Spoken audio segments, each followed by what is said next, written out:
जय हिंद students, welcome to study for civil services. कैसे हैं आप सभी लोग? उम्मीद करता हूं सभी बहुत ही बढ़िया होंगे। सो गाइज, आज है 1 अक्टूबर 2025 और आज के करंट अफेयर्स को हम लोग कवर करने वाले हैं। आप में से जो भी स्टूडेंट्स यूपीपीसीएस, यूपीएससी, बीपीएससी या किसी भी स्टेट पीएससी की तैयारी कर रहे हैं तो लेक्चर को एंड तक जरूर देखिएगा, क्योंकि यहाँ पर वो सभी न्यूज हम लोग कवर करेंगे जो आपके एग्जामिनेशन के लिए काफी ज्यादा इंपॉर्टेंट होने वाली है। और गाइज, ये है हमारे ज्ञान सर, और ज्ञान सर का स्पेशल पेड बैच आप लोग के लिए अवेलेबल है। इन दिए गए नंबर पर कॉन्टेक्ट करके आप बैचेस को ज्वाइन करिए। बैचेस की इंफॉर्मेशन मैं आपको 2 मिनट से देता हूं। पहले मैं आपको बताता हूं कि पूरे ये जो टॉपिक्स हैं जो आज हम लोग कवर करेंगे, इसके अंदर क्या क्या है, हम लोग किन किन चीजों के बारे में जो है वो इन पूरे टॉपिक्स में बात करेंगे। तो उसका एक छोटा सा मैं आपको आइडिया देता हूं। सबसे पहला जो टॉपिक है जिसके अंदर हम लोग विद्यासागर जी के बारे में बात करेंगे। इन्होंने सोशल रिफॉर्म, समाज सुधार के अंदर विडो रीमैरिज के ऊपर, एजुकेशन के ऊपर, वुमेन एम्पावरमेंट के ऊपर काम किया। इवन बंगाली के रेनेसांस पर जो है वो काम किया था इन्होंने। तो उसी पर ही हम लोग जो है वो काफी डिटेल में जो है वो चर्चा करेंगे विद्यासागर जी के बारे में। नेक्स्ट हम लोग को जो है वो देखने को मिल रहा है कि वुमेन वर्कफोर्स जो है उनसे रिलेटेड एक मुद्दा जो है वो सामने आया है, राइट? पोस्ट मैटरनिटी का से जुड़ा हुआ। देखो क्या होता है कि जब एक वर्क प्लेस पे एक महिला जब काम करती है और फिर उस समय जब वो उनका प्रेगनेंसी का जो टाइम पीरियड होता है जिसमें उनको मैटरनिटी लीव मिलती है, फिर जब वापस दोबारा से अब ऑफिस ज्वाइन करती हैं वो, तो उनकी बेबी बहुत छोटी सी होती है या बेबी बहुत छोटा सा होता है। और कई बार कुछ कॉम्प्लिकेशंस भी जो है वो फेस करने पड़ सकते हैं आफ्टर लाइक बर्थ। यस, कुछ मेडिकल, कुछ साइकोलॉजिकल, है ना? तो इसी से जुड़ा हुआ एक काफी अच्छा आर्टिकल है जिस पर हम लोग चर्चा करेंगे। नेक्स्ट, बड़े महीनों बाद ये आर्टिकल देखने को मिला, FCR, foreign contribution regulation act. Recent हमें देखने को मिला कि कुछ एनजीओ के लाइसेंसेस जो है वो कैंसिल हुए। स्पेशली ये सोनम वांगचुक जी से रिलेटेड ये केस है, तो जिस पर हम लोग थोड़ी सी चर्चा करेंगे। बड़ा ही इंपॉर्टेंट केस होने वाला है। ये आफ्सपा का टॉपिक भी काफी समय बाद देखने को मिला। क्या मुझे कमेंट बॉक्स पे आफ्सपा का फुल फॉर्म बता सकते हो आपकी क्या है ये? इसको मणिपुर, नागालैंड, अरुणाचल प्रदेश में जो है वो एक्सटेंड या उनके कुछ पार्ट्स में एक्सटेंड करने की बात की जा रही है आफ्सपा को। बड़ा ही इंपॉर्टेंट कानून है। फिर इसके अलावा नेक्स्ट जो टॉपिक के बारे में हम चर्चा करें तो रुपीस कंटिन्यूसली डेप्रिशिएट जो है वो होती जा रही है, राइट? तो उसी से रिलेटेड एक टॉपिक है। इसका रीजन हम लोग को देखने को मिल रहा है कि current account deficit, imports, FPI, foreign portfolio investment, और फिर इसका इंपैक्ट क्या होगा। तो ये इकोनॉमिक्स का बड़ा ही इंपॉर्टेंट टॉपिक है, ये समझने के लिए इसको हम लोग जो है वो डिस्कस करेंगे। फिर एक टॉपिक इससे रिलेटेड मैंने एक रील भी बनाई थी कि मिग 21 का एरा जो है वो खत्म हुआ, रिटायर हुआ MiG 21 after 6 decades of service. तो इसका वॉर में क्या रोल था, टेक्नोलॉजिकल सिग्निफिकेंस क्या है। अब हम इंडियन एयरफोर्स में जो है वो मिग 21 की जगह किसको जो है वो देखेंगे। तो ये कुछ चीजें हैं जिसको हम लोग एक एक करके काफी डिटेल में जो है वो कवर करेंगे। तो चलिए स्टार्ट करेंगे। बट बिफोर दैट गाइज, मैं आप लोग को बता दूं कि अगर आप UPPCS, BPSC, UKPSC, RO, UP triple SC exam या इवन हरियाणा, राजस्थान, छत्तीसगढ़ पीएससी की तैयारी कर रहे हैं तो आज ही ज्ञान सर के पेड कोर्स को जरूर ज्वाइन कर लें। दिए गए नंबर पर कांटेक्ट करिए, कोर्सेज ज्वाइन करिए, क्योंकि यहां पर सिलेक्शन की तैयारी होती है सिर्फ। और हर साल हमारा पूरा का पूरा कोर्स अपडेट होता है, सिलेबस के अकॉर्डिंग तैयारी करवाई जाती है। आपके लिए प्रॉपर डाउट सॉल्व करने के लिए मेंटर फैसिलिटी भी अवेलेबल है। तो फटाक से दिए गए नंबर पर कांटेक्ट करिए और आज ही कोर्स को ज्वाइन करिए। और ज्वाइन करें तो मुझे नीचे कमेंट बॉक्स में जरूर बताना कि आपने कोर्स ज्वाइन कर लिया है। तो हम ईश्वर चंद्र विद्यासागर जी के बारे में बात करेंगे। Very important personality. इनके बारे में नोट्स बनाना चाहो तो बना लेना, बाकी कोई मैंडेटरी नहीं है, क्योंकि विद्यासागर जी के बारे में आप ऑलरेडी हमारी क्लासेस जो होती हैं जनरल स्टडीज की उसके अंदर आप पढ़ोगे ही पढ़ोगे। तो ये एक ऐसे रिफॉर्मर थे गाइस जिन्होंने 19th सेंचुरी के बंगाल रेनेसेंस को एक नया शेप दिया। उनकी 205वीं बर्थ एनिवर्सरी, लिख लेना, 205वीं बर्थ एनिवर्सरी रिसेंटली कोलकाता में सेलिब्रेट हुई थी और यूनियन होम मिनिस्टर ने उनको ट्राइब्यूट दिया उनके कंट्रीब्यूशन के लिए, जो समाज सुधार को लेकर था, शिक्षा को लेकर था, महिला सशक्तिकरण को लेकर था। तो ये एक न्यूज हम लोग को जो है वो देखने को मिली। बट बाकी 205th birth anniversary Ishwar Chandra Vidyasagar की हमें देखने को मिली, ये फैक्ट तो ध्यान में रखिएगा। आगे की बात करें तो गाइस, इनका जन्म 1820 में होता है। 1820 में जो है वो इनका जन्म हुआ। बंगाल प्रेसिडेंसी के अंदर एक छोटा सा गांव था बार सिंघा नाम से, बीर सिंघा नाम से, तो वहां पर इनका जन्म हुआ। बेहद गरीबी देखी इन्होंने अपनी जिंदगी में, लेकिन संस्कृत और इंग्लिश में एक्सीलेंस बाद में चल के इन्होंने हासिल करी। संस्कृत और इंग्लिश स्टडीज में जो है वो बेस्ट थे ये। स्ट्रीट लैंप्स के नीचे पढ़ते थे, घर में लाइट नहीं होती थी। सोचो आप, तो जिसको बनना होता है ना तो वो बन ही जाता है, जिसको नहीं बनना होता उसके लिए बहुत सैकड़ों बहाने हैं कि अरे हमारे पापा गरीब हैं तो हम लोग को अच्छी कोचिंग मिल नहीं पा रही है, अरे सर हमारे पास पैसा नहीं है तो कोर्स ज्वाइन नहीं कर पा रहे हैं सर। हैं बेटा, वैलेंटाइन डे के दिन गिफ्ट करने के लिए तो बहुत पैसे की जुगाड़ हो जाती है। हैं पिक्चर देखने के लिए पैसे की जुगाड़ हो जाती है, मोबाइल फोन जो है वो ईएमआई पे खरीद रहे हो, शर्म करो। आज की रेट में यही तो गरीबी के सिम्टम्स ही होते हैं। जो गरीब जिसको जिंदगी भर गरीब रहना पड़ता है ना, तो उसका माइंडसेट ही गरीब होता है। गरीब माइंडसेट वाले लोग जो है वो अपनी स्किल्स पे डेवलप नहीं करते, अपने लेजर पे खर्च करते हैं, स्किल डेवलपमेंट पे खर्च नहीं करते। कभी नहीं देखोगे आप कि गरीब माइंडसेट वाला व्यक्ति जो है वो किताब खरीद रहा है, किताब पढ़ रहा है, या कोर्सेज खरीद रहा है, कोर्सेज पढ़ रहा है। कभी नहीं देखोगे। जिसको आगे बढ़ना है, जो रिच माइंडसेट का है, जिसको आगे डेवलप करना है अपनी लाइफ में, तो वो करते हैं ये सब चीजें। आप लोगों जैसे आप भाई रिच माइंडसेट वाले लोग हो, आप ये मेरे लेक्चर को सुन रहे हो, आप उन लोगों की तरह नहीं हो कि रील्स देख रहे हैं। जो जिसको बनना होता है वो बनता ही है। उसके आपके यहाँ पे मैं आपको लिटरली बता रहा हूं, आज की डेट में आपको जो तकलीफ है ना, उस तकलीफ के बारे में सोचना छोड़ दो। अपने आप पॉजिटिव फ्रीक्वेंसी को जो है अट्रैक्ट करने लगोगे, अपने आप आपकी प्रॉब्लम्स आपकी लाइफ से हटने लगेंगी। बहुत सिंपल रूल मैं आपको बता रहा हूं। आपको अगर कोई तकलीफ है, उस तकलीफ के बारे में सोचना ही छोड़ दो। पैसा नहीं है तो पैसा नहीं है, पैसा नहीं है ये सोचो ही मत। ये सोचो कि मेरे पास जो है उसके लिए मैं शुक्रगुजार हूं ऊपर वाले का, और दूसरा मेरे पास पैसा आएगा और ये भी होगा वैसा भी होगा। वो आगे की प्लानिंग करो। लोग जो है वो अपनी करंट लाइफ में ही उलझे रहते हैं। कॉमन मैन लोग अपने करंट लाइफ में उलझे हुए हैं कि अरे स्थिति खराब है इसलिए आगे। तो तुम अपनी इस खराब स्थिति को ही बार बार सोचते रहोगे तो फिर आगे कभी नहीं बढ़ पाओगे। तो you have to focus on only one thing. क्या? कि हमें अपनी स्थिति को जो है वो सुधारना है और आगे बढ़ना है। जो है अभी सामने उस पर फोकस करना है। कोई बात नहीं, पेड कोर्स खरीदने के लिए अभी पैसे नहीं है तो पैसे सेव करो और मेरे लेक्चर्स को रेगुलरली सुनो, क्योंकि इंटरनेट चलाने के तो पैसे होंगे ही, नहीं है तो पहले उसकी जुगाड़ करो। स्टेप बाय स्टेप गोल्स पर फोकस करो, कोसना नहीं है किसी चीज को। स्ट्रीट लैंप्स के नीचे बैठकर पढ़ते थे ये, घर में लाइट भी नहीं होती थी।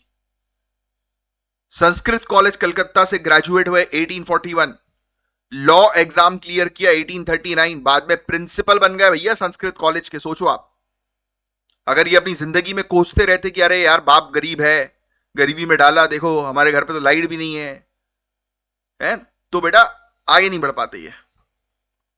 तो जो आदमी को आगे बढ़ना है वो अपनी सिचुएशन के लिए थैंकफुल रहता है हमेशा, तो ऊपर वाला भी फिर उसका साथ देता है।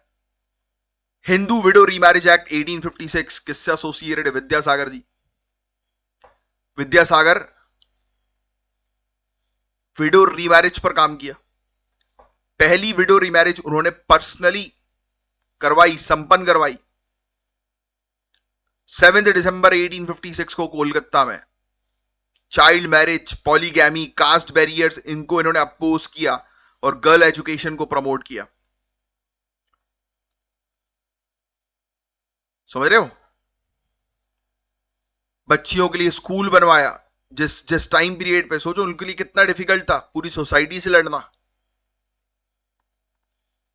ये एक प्रोग्रेसिव चैलेंज था ऑर्थोडॉक्सी का, कि जहां पर कट्टर लोग हैं, बाइकॉट जिसको हम लोग बोलते हैं, कट्टर लोग, वो अपनी कट्टरता छोड़ नहीं रहे कि नहीं हम क्यों भेजें बच्चियों को स्कूल। उस जमाने में इन्होंने फाइट करी और बच्चियों के लिए एजुकेशन का दरवाजा खोला।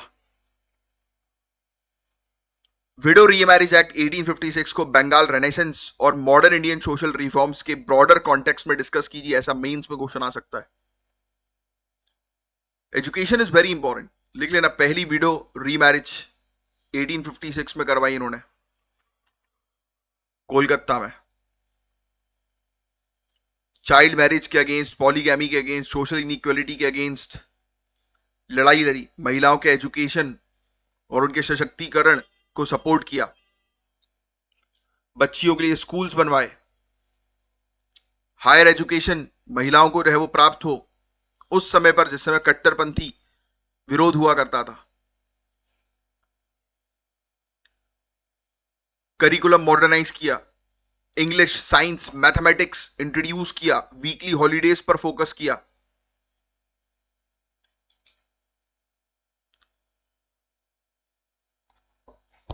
सीखना जरूरी है, ये चीज जरूर लिख लेना, इनकी किताब वगैरह के नाम।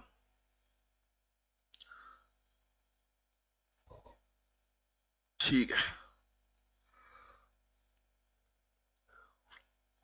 बोर्नो पोरिचोए, बंगाली अल्फाबेट प्रीमियर। अभी भी बंगाली लर्नर्स के लिए बेसिक टेक्स्ट है ये। जिन लोग को बंगाली सीखनी होती है ना, तो उसके लिए ये बोर्नो पोरिचय, ये किताब पढ़ी जाती है 1855 की, विद्यासागर जी की। शकुंतला और महाभारत को बंगाली में इन्होंने ट्रांसलेट किया, ये फैक्ट भी ध्यान में रखिएगा। बेताल, पंचविंशति, बंगलार इतिहास, ये सब किताबों के नाम बड़े इंपॉर्टेंट होते हैं, स्टेट पीएससी कई बार पूछ लेती है। लैंग्वेज में सुधार करके एक शेयर्ड आइडेंटिटी क्रिएट हुई। कल्चरल नेशनलिज्म पर इन्होंने फोकस किया, cultural nationalism. Education non Brahmans को मिले, पिछड़ी कम्युनिटीज को मिले, कास्ट बैरियर्स इन्होंने खत्म किए। कल्चरल नेशनलिज्म जिसकी मैं बात कर रहा था, ये प्रमोट किया, बंगाली लैंग्वेज को मॉडर्नाइज करके कि और लोगों तक पहुंचे ये। तो विद्यासागर, राम मोहन रॉय, विद्यासागर वर्सेस राम मोहन रॉय, ऐसे क्वेश्चन जो है वो आते हैं मेंस के लिए। दयानंद सरस्वती, है ना, तो ये सब पर्सनालिटी है, आपको ध्यान में रखना जरूरी है। संथाल एरियाज में बाद में जाकर शिफ्ट होगा ये झारखंड में, वहां schools, adult literacy centres, free clinics, ये सब चीजें इन्होंने स्टैब्लिश की। फिर इसके अलावा बेथ्यून स्कूल, पहला महिला कॉलेज है इंडिया के अंदर, बेथ्यून स्कूल, जिसको नहीं पता लिख लेना, पहला महिला कॉलेज इंडिया का, first women college in India. इसको इन्होंने सपोर्ट किया। ब्रह्मोस समाज के सुधार को जो है वो इंस्पायर किया। ह्यूमनिज्म, रैशनैलिटी, कंपैशन, ये मेन आइडियाज थे इनके, ये फैक्ट लिख लो जिसको नहीं पता। इनका ऑब्जेक्टिव जो है वो हमेशा किस चीज पर जो है होता था, ह्यूमैनिटी, ह्यूमैनिटी पर फोकस करते थे कि लोगों का कल्याण जो है वो होना चाहिए। जो लोग हम लोग को जो है वो देखने को मिल रहे हैं, तो मानवता पर जो है वो फोकस करें, समझ रहे हो। तो ये चीज, सामाजिक न्याय होना चाहिए, शिक्षा में सुधार होनी चाहिए, ये सब फैक्ट्स आपको पता होने चाहिए। ठीक है। अब हेरिटेज साइट बनाने पर जो है वो विचार जो है वो चल रहा है। बताया जा रहा है कि कोलकाता म्युनिसिपल कॉर्पोरेशन जो है, ये जो 48A कैलाश बोस स्ट्रीट जो है, उसको बेसिकली हेरिटेज साइट बनाना चाह रही है, क्योंकि यहीं पर ही पहली विडो मैरिज जो है वो संपन्न करवाई थी किसने, विद्यासागर जी ने। सामाजिक न्याय, जेंडर इक्वलिटी, एजुकेशन को लेकर इनके जो थॉट्स थे वो आज भी बहुत इंपॉर्टेंस रखते हैं। तो ये था गाइस पूरा ओवरऑल टॉपिक। नेक्स्ट, मैटरनिटी से जुड़ा ये टॉपिक हम लोग को देखने को मिल रहा है, मैटरनिटी री इंटीग्रेशन चैलेंज। तो ये सिर्फ मैटरनिटी लीव की बात नहीं है बॉस, असली इंक्लूजन तब होता है जब महिला एम्प्लॉइज मैटरनिटी के बाद स्मूथली अपने करियर में वापस आ पाए। कई बार ये होता है कि मैटरनिटी लीव मांगती है महिला, पर जब वो दोबारा से रीज्वाइन जो है वो करती हैं, तो बहुत सारी शिकायतें होने लगती हैं उनके साथ।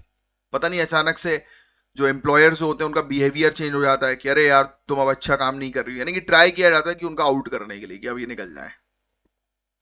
बहुत सारे ऑफिसेज में ये घटनाएं घटती हैं, ऑलमोस्ट सभी जगह, राइट। इसी इसी का इससे ही जुड़ा मुद्दा है, सिर्फ मैटरनिटी लीव नहीं, पोस्ट मैटरनिटी। एक रीसेंट स्टडी और मार्चिंग शीप इंक्लूजन इंडेक्स 2025, इसके डेटा ने हाईलाइट किया है कि मैटरनिटी के बाद महिलाओं का वर्कफोर्स से ड्रॉप आउट रेट बहुत ज्यादा है। जो मैं आपको बता रहा था वो यही चीज यहां पर है, इसको लिखने की तो वैसे जरूरत नहीं है, बट ये समझने वाली बात है कि एक बार महिला जब जो है वो प्रेगनेंसी के समय पर जब छुट्टी लेती है, मैटरनिटी लीव लेती है, फिर उसके बाद बेबी के बर्थ के बाद जब रिज्वाइन करती है वर्कफोर्स को, ऑफिस को, तो उनको निकाल दिया जाता है या ट्राई किया जाता है कि उनको अब निकाला जाए। तो ये चीज यहां पर 63% लिस्टेड इंडियन कंपनीज के की मैनेजेरियल पोजीशन में कोई भी महिला नहीं है। 46% वुमेन मैटरनिटी के 2 साल के अंदर जॉब छोड़ देती हैं। तो मदरहुड जो है वो एक बिगेस्ट रीजन बताया जा रहा है इस चीज के लिए। एनालिस्ट बोलते हैं कि री इंटीग्रेशन एक स्ट्रक्चर्ड जर्नी होनी चाहिए, यानी कि दोबारा से जब वो ऑफिस ज्वाइन करें तो वो स्ट्रक्चर्ड और फेज वाइज जर्नी होनी चाहिए, not just a one time policy. तो कुछ चीजों के बारे में हम लोग जो है वो सबसे पहले तो चर्चा करते हैं। री इंटीग्रेशन का मतलब क्या है, ये आपके दिमाग में आया होगा कि क्या है भाई ये री इंटीग्रेशन, हिंदी में भी वही लिखा हुआ है री इंटीग्रेशन। ये समझ तो गई हो आप, seamless transition from maternity leave back to work. Simple शब्दों में बोलूं आप कि जब एक महिला मैटरनिटी लीव पे जाती है और वापस वर्कफोर्स को ज्वाइन करती है तो एकदम से प्रेशर ना दिया जाए, राइट। इनका जो जो वापसी होनी चाहिए वो पहली चीज तो बिना किसी रुकावट के, उनको ये मत बोलो कि हाँ 1 वीक बाद आपको बताएंगे, 2 महीने बाद आपको बताएंगे, थोड़ा और रुक जाओ, ऐसा कर लो वैसा कर लो, ये नहीं होना चाहिए। तुरंत वापसी करो और थोड़ा सा वर्क प्रेशर रिलैक्स करो, धीरे धीरे करके उनकी मतलब एक दो हफ्ते उनको जो है वो ऑफिस को दोबारा से समझने दो। फिर उसके बाद फिर वो नॉर्मल अपनी जॉब पे जो है वो करने लगेंगी, तो उसके बाद उनको वर्कफोर्स के हिसाब से जो है वो काम दो। प्रेशर क्रिएट नहीं करना अननेसेसरली इस ऑब्जेक्टिव से कि भगाओ। मैटरनिटी बेनिफिट एक्ट 1961 के बियॉन्ड जाता है ये रीइंटीग्रेशन। वर्क प्लेस का कल्चर होना चाहिए, फ्लेक्सिबल पॉलिसी अच्छा होना चाहिए, फ्लेक्सिबल पॉलिसीज होनी चाहिए, है ना, करियर प्रोग्रेशन होना चाहिए। ऐसा नहीं कि मैटरनिटी लीव के बाद वो आई है तो उनको ये समझ लिया जाए कि अरे यार इनने लॉस करा दिया ऑफिस में, है ना, नहीं। उनको थोड़ा सपोर्ट करो, सपोर्ट सिस्टम ऑफिस का अच्छा होना चाहिए। फैमिली की कई बार एक्सपेक्टेशन ये भी होती है कि महिला जो है वो 7 घंटे डेली घर पर जो है वो ध्यान दे, और मेन तो जो है वो 2.5 आवर्स जो है वो ध्यान देता है। ये बात तो अपन ने भी कुछ दिनों पहले भी डिस्कस करी थी, याद आ रहा है? 26 मिनट, 2.5 आवर्स नहीं, 26 मिनट, है ना, if I am not wrong, 26 minute, yes. कि घर पर एक पुरुष जो है ऑन एन एवरेज 26 मिनट जो है वो काम करते हैं बस, बाकी 7 से 9 घंटे काम जो है वो महिलाएं करती हैं। सोसाइटी ये कहती है कि अच्छी माँ वो है वो जो हमेशा अवेलेबल होगी। ये कौन सी बात हुई भाई? आज सुबह बस मेरी थोड़ी सी क्या होता है कि अब थोड़ा सा मैं खुद सीख रहा हूँ चीजों को, मैं खुद डेवलप हो रहा हूँ, क्योंकि मैं ये बोलता हूँ कि जब मैं आपको ज्ञान की बातें देता हूँ तो ऑब्वियस ही बात है कि वो मुझे भी तो पहले चेंज होना जरूरी है ना, तभी तो मैं आपको दूं। तो आज क्या हुआ था कि आज एक तो कन्या भोज था, मम्मी के ऊपर ऑलरेडी बहुत सारा प्रेशर था खाना वाना बनाने का। तो भाई आज सुबह मैंने मम्मी ने बोला कि बेटा आज तेरे लिए वो पपाया शेक मैं रख दूंगी। अब क्या रहता है कि मैं अपने पूरे डे में ब्रेकफास्ट जो है वो बहुत अपने मनपसंद और हैवी टाइप का करता हूँ, अच्छा खासा, मतलब जो मुझे मुझे खुशी दे, जो मेरा ये सीन रहता है। तो मैंने मम्मी को बोला अरे यार, मैंने कहा एक शेक में देखो क्या होगा, ऐसा होगा वैसा होगा। मैं थोड़ा गुस्सा हो गया, मुंह बनाने लगा, जैसे होता है ना अक्सर घर में हम मुंह बना के बैठ जाते हैं, गलत बात है मम्मी ऐसे ऐसे करके। तो फिर मैंने सोचा, थोड़ा विचार किया थोड़ी देर, क्योंकि फ्रीक्वेंसी खराब हो जाती है यार, ऐसी चीज करो गुस्सा हो जाओ ना किसी भी तो अपना खुद का मन नहीं लगता, अच्छा नहीं लगता। फिर मैंने सोच विचार किया, फिर मैंने आज मम्मी को बोला मैंने 5 बजे आना आप। तो शाम में मम्मी को जो है मैं मम्मी के लिए गिफ्ट जो है मैंने रखा है, क्या मम्मी को खाना बनाने की जरूरत नहीं है। अब मम्मी के लिए थोड़ा सा काम आसान हो जाएगा, क्योंकि मैंने एक एआई रोबोट जो है वो देखा है। तो मैं सोच रहा हूँ, प्लान कर रहा हूँ कि वो रोबोट मम्मी के लिए बुक कर दूं, तो मम्मी को खाना बनाने की टेंशन नहीं लेनी पड़ेगी, सिर्फ उसको ऑर्डर देना है, मटेरियल डालना है, वो अपने आप खाना बना देगा। अब ये ये तो इसी चीज को तो अपन बोलते हैं प्रोग्रेस, कि भाई इंसान को जो है वो ऐसे प्रोग्रेस करना है कि क्या चीज दिमाग खराब कर रही है। जैसे मेरे लिए मुझे खाना अच्छा पसंद है यार, अब मम्मी चॉइस पूछती रहती क्या खाएगा क्या नहीं खाएगा, फिर अब मम्मी भी है यार, उनको भी तो लगता है यार कि अरे यार कोई हमारे लिए भी तो कभी बनाए, हमें हमें भी तो बैठने का मौका मिले। सो आई थॉट अ लॉट, फिर मैंने बोला कि नहीं भाई बॉस, मैंने कहा अब ये एक नई चीज मंगवाते हैं, इससे मम्मी भी खुश होगी, थोड़ा उनका मन भी लगेगा कि वाह, मतलब कि उनको कुछ करना नहीं है, घंटों तक जो है वो उसमें हीट में खड़े नहीं रहना। तो मैं ये चाहता हूं कि जैसे मैं करता हूं ना, वैसे आप भी थोड़ा करो अपनी लाइफ में। आपको जो प्रॉब्लम क्रिएट कर रहा है उसका सोल्यूशन निकालो। अब जैसे मुझे खाना अच्छा खाना है, बट मैं नहीं चाह रहा कि मम्मी भी परेशान हो, तो अपन ने क्या किया, बीच का सोल्यूशन निकाला, वो एआई रोबोट को अपन बुक कर देंगे। अच्छा, आप बोलोगे सर आप तो कर ले रहे हो, पैसे लगते हैं इन सब चीजों में।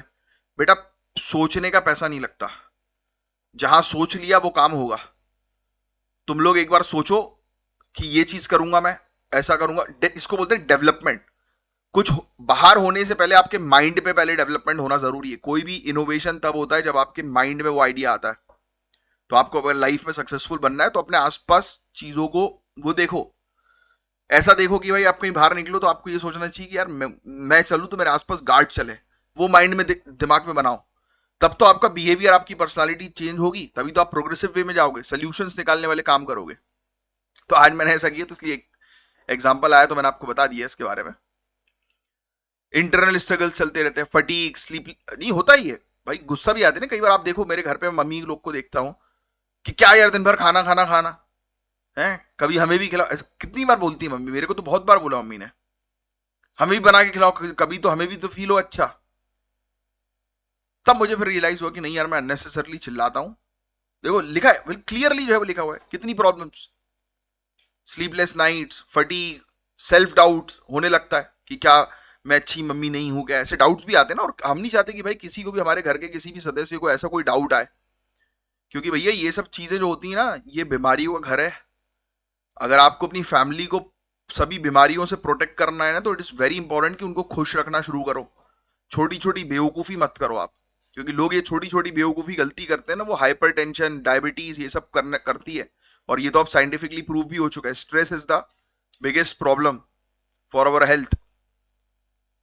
ऑर्गेनाइजेशनल बैरियर्स भी हैं, कंपनी वाले मुंह फुला के बैठे रहते हैं, कई बार पैसे नहीं देते हैं। अरे बहुत, कंपनी वाले तो अलग ही प्रॉफिट वाला काम है ना। अब कंपनी वालों की भी गलती नहीं भाई, कि उनको जो है वो टाइम पे चीजें चाहिए, प्रॉफिट चाहिए उनको, और क्या। Next, but yes, it is very important कि हर कंपनी ऐसी नहीं है, कंपनीज अच्छी भी है, जैसे हमारी कंपनी है जिसमें मैं स्टडी फॉर सिविल सर्विसेज हुई है। मैं आपको जेन्युइनली बता रहा हूं, मैं बहुत बुरी तरह से, यानी कि 2024 की बात करें तो मैं बहुत बुरी तरह से डेट में था। मतलब हालत खराब हो चुकी थी, करीब मेरा करीब 35-40 लाख रुपए तो बैंक से ही नुकसान खाया हुआ था। मैं रीपे नहीं हो पा रहे थे मेरे लोन्स, बैंक्स के कंटिन्यूअस कॉल आ रहे थे, मैं बड़ा परेशान हो गया था।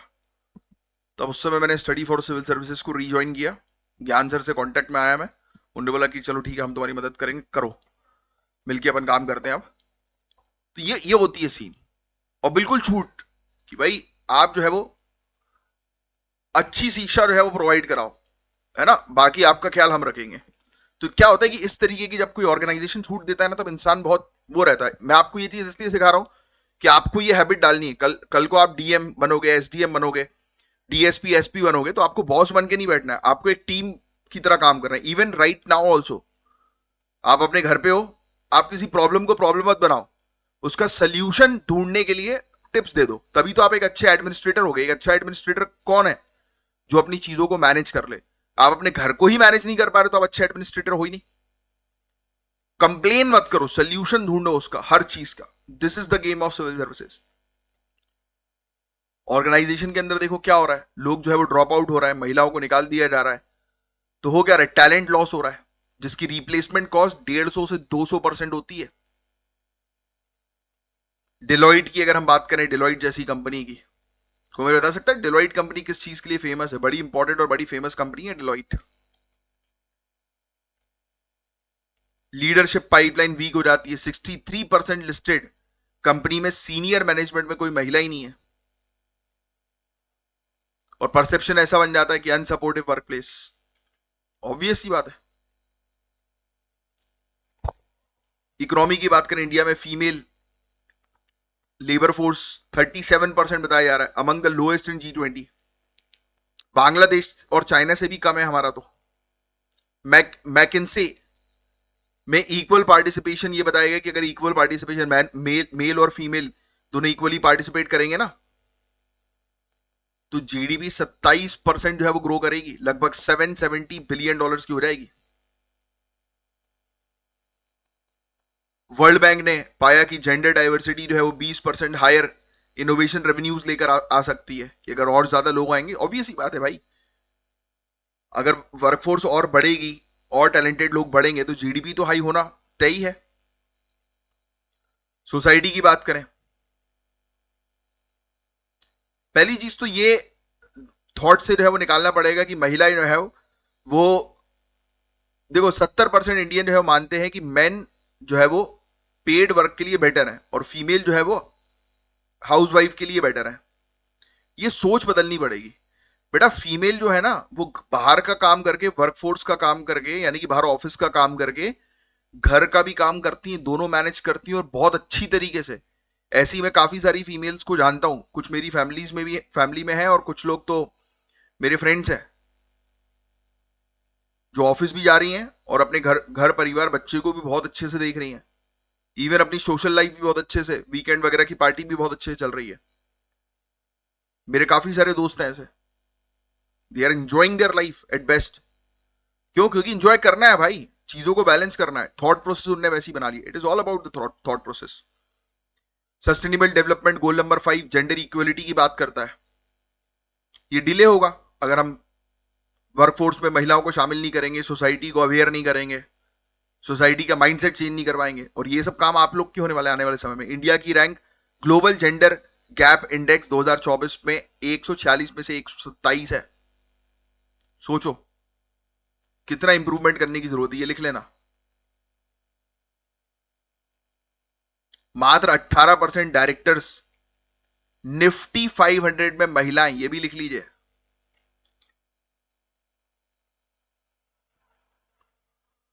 प्रेजेंट डे चैलेंजेस और उस पर क्या उपाय लाए जाए। तो पहली चीज तो भाई मैटरनिटी बेनिफिट एक्ट जो है उसको एक्सपेंड करो, इसमें री इंटीग्रेशन नॉर्म्स भी जो है वो शामिल कर दो। अब तो आपको समझ में आ चुका होगा री इंटीग्रेशन का मतलब क्या है। पोस्ट मैटरनिटी क्रैश मैंडेटरी होना चाहिए। क्रैश का मतलब होता है झूला घर, बोलते हैं हम लोग इसको। ये जो क्रैश लिखा हुआ है ना, इसका मतलब झूला घर होता है। झूला घर मतलब जहां बच्चे रह सकें। तो वर्क प्लेस में ऐसी स्पेस बनाई जाए कि जहां बच्चों की, छोटे बच्चों की देखभाल की जाए, वहां पर नैनी वगैरह हो, देखभाल वगैरह करने की। चाइल्ड केयर सब्सिडाइज होना चाहिए। पैटर्निटी लीव भी होनी चाहिए, क्योंकि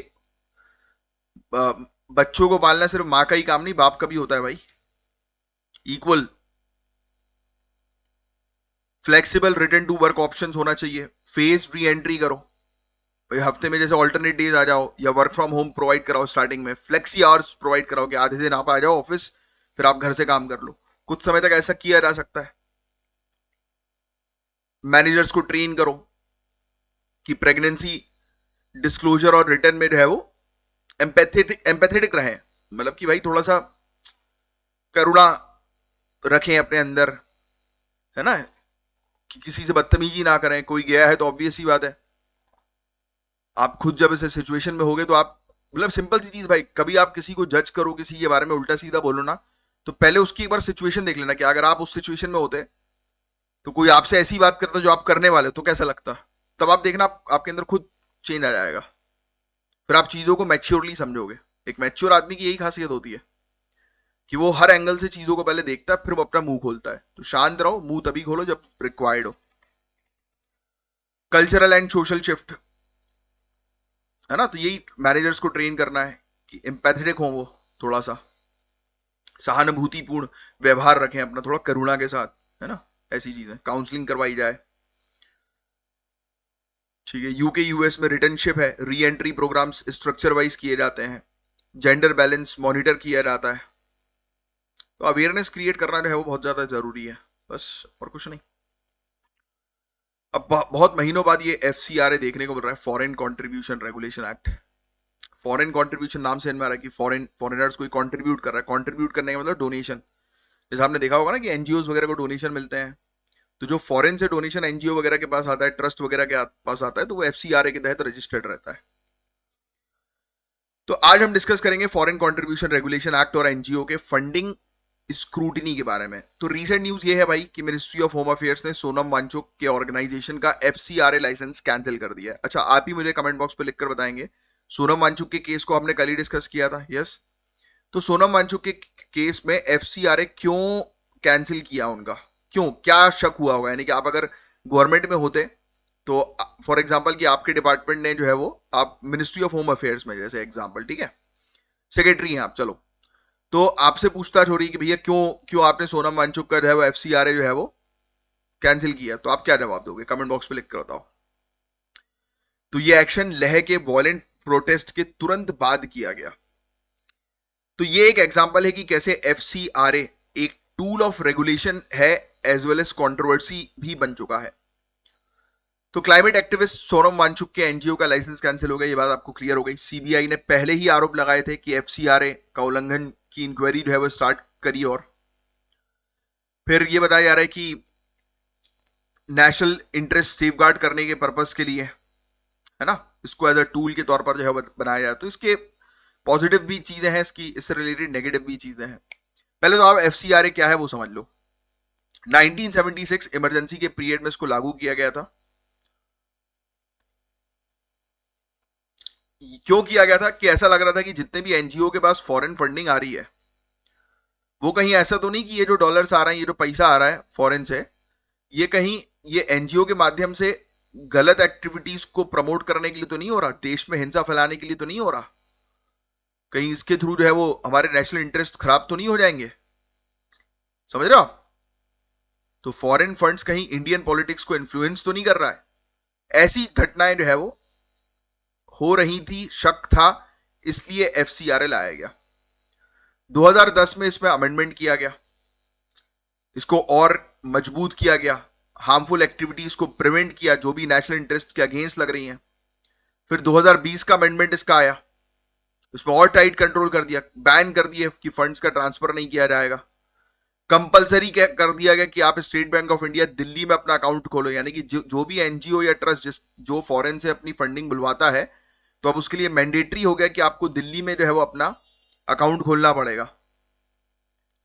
और गवर्नमेंट सिक्योरिटी स्ट्रिक्ट स्क्रूटनी, मतलब क्या बोलते हैं उसको, जांच पड़ताल, कि स्ट्रिक्टली गवर्नमेंट ऐसे एनजीओ पर जांच पड़ताल करेगी जो फॉरेन से फंड्स बुलवाते हैं या उनको फॉरेन फंड करता है। तो ऑब्जेक्टिव ये था कि इंश्योर किया जाए कि डोनेशन का पैसा जो है वो सिर्फ जिस पर्पस के लिए डोनेशन दिया गया उसी पर्पस के लिए यूज हो। फॉर एग्जाम्पल एक एनजीओ है, ये गरीब बच्चों को खाना खिलाता है, एग्जाम्पल है ना, या गरीब बच्चों की पढ़ाई पर फोकस करता है, चलो ठीक है, अपन ये मान लेते हैं कि खाने पर भी, फूड पर भी और एजुकेशन पर भी, ये दो चीज के लिए जो है वो जाना जाता है। अब ये इंश्योर करती है सरकार की ये जो एनजीओ के पास जो फॉरेन से फंडिंग आ रही है ना, वो इंश्योर करती है कि ये खाने में पूरा पैसा जाए और एजुकेशन में पूरा पैसा जाए। ऐसा नहीं होना चाहिए कि एक लूप चैनल जो है वो अलग से साइड से जो है वो चल रहा है, कि दिखाया जा रहा है कि हम लोग जो है वो एजुकेशन के लिए पैसा दे रहे हैं, बट वो पैसा जो है वो पॉलिटिकल कैंपेन्स के लिए किया जा रहा है या दूसरी चीजों के लिए किया जा रहा है, जो कि नेशनल इंटरेस्ट को जो है वो खराब करे। समझे आप? तो ये चीज है। अब इसके फीचर्स मैंने आपको ऑलरेडी बता दिया। रजिस्ट्रेशन मैंडेटरी होता है, 5 साल की रजिस्ट्रेशन की वैलिडिटी होती है भैया, यानी कि जिस भी कंपनी को फॉरेन से कंट्रीब्यूशन उठवाना है तो उसको एफसीआरए अपना करवाना पड़ेगा, सर्टिफाई करना पड़ेगा, और उसको 5 साल जो है वो दिए जाते हैं कि 5 ईयर्स तक ये वैलिड रहेगा, उसके बाद फिर से आप दोबारा से रिन्यू करवा सकते हो। और एसबीआई की दिल्ली में ब्रांच होना जरूरी है, पैसा एसबीआई दिल्ली ब्रांच में आएगा।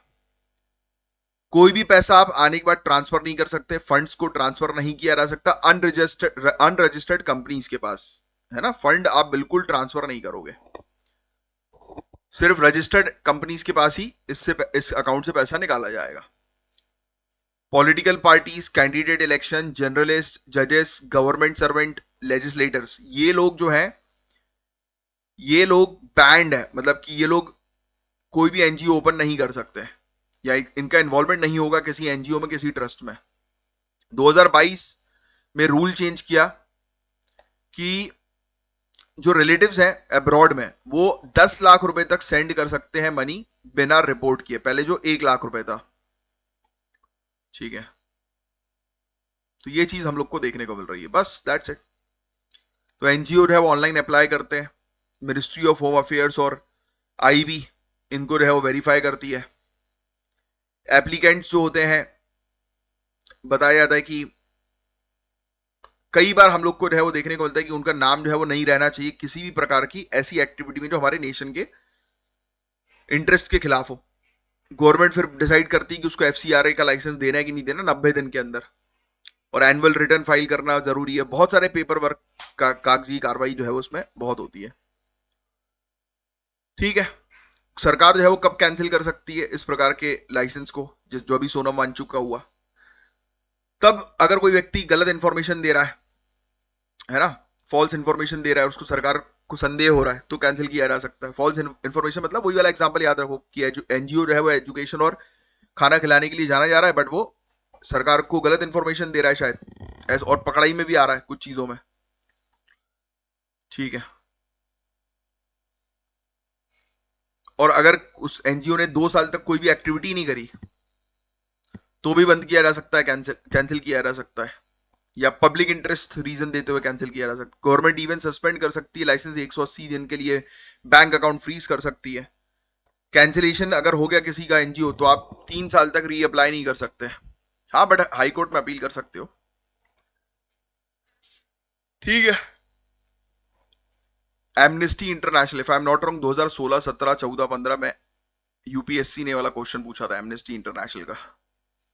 तो इसका 2020 में हमें देखने को मिला कि फंड्स जो है वो फ्रोज कर दिया गया था और इसने इंडिया में ऑपरेट करना बंद कर दिया।